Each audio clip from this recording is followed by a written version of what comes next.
Having been the recipient of several different kinds of logical fallacies, I learned to recognize their application elsewhere. This kind of change can open the door for a bit of disenchantment. Once one learns how to recognize just a few such fallacies, one begins to see them everywhere. Why are they so abundant? Because they work. The individual who utilizes them can usually count on getting what he or she wants. So given this time around, the more the conservatives talked, the more breakdowns I noticed in their reasoning. Did I notice the occasional breakdown in a liberal argument? Sure. But here it was the exception, not the rule. Now, I have problems with religion. All throughout history, all over the world, it proves too handy an instrument for the despot, the demagogue, and the dishonest profiteer.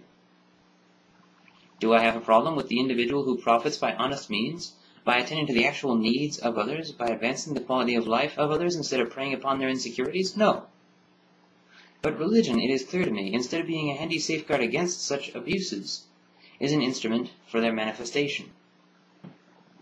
The reasons most people get into religions, the reasons most people stay in religions, are completely understandable. I would even say that most are downright noble. Human beings, as a rule, have the same instinctive aversion to death as every other animal species, but we are the first intelligent enough to live in full recognition of our own mortality.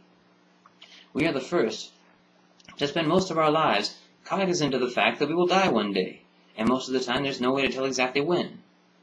Therefore, this aversion is seldom far from our minds. In this I am no different from most anyone, so I understand when religion comes along with its messages about life everlasting, how life continues beyond the death, how there are indeed ways for existence to continue, it's appealing.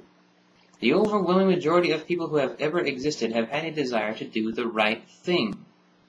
But coming face to face with the limits of their existence, they have come to realize that there are times when figuring out what that is not so easy.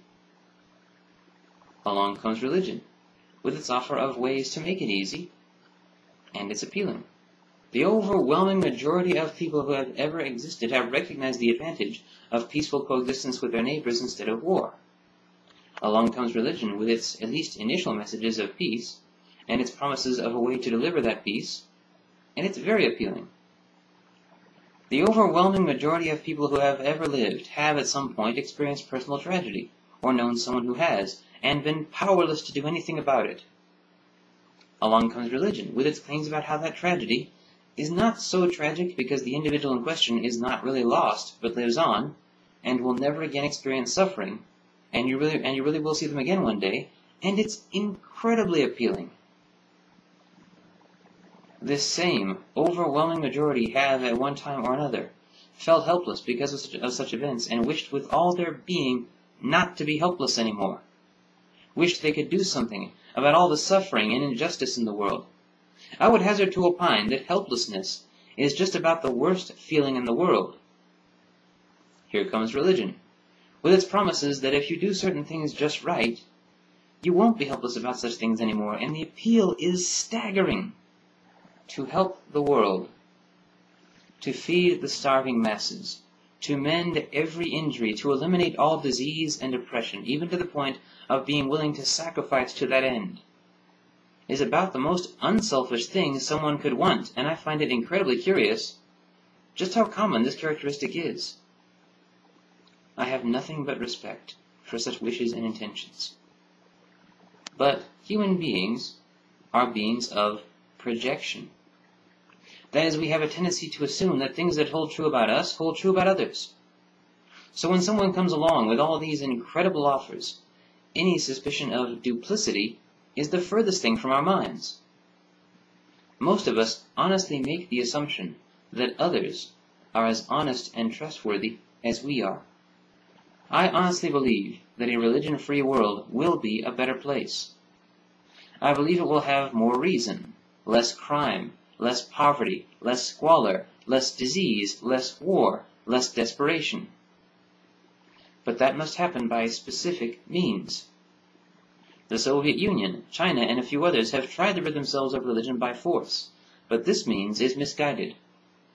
One who holds religious belief can by force be induced to conceal it, but not to abandon it.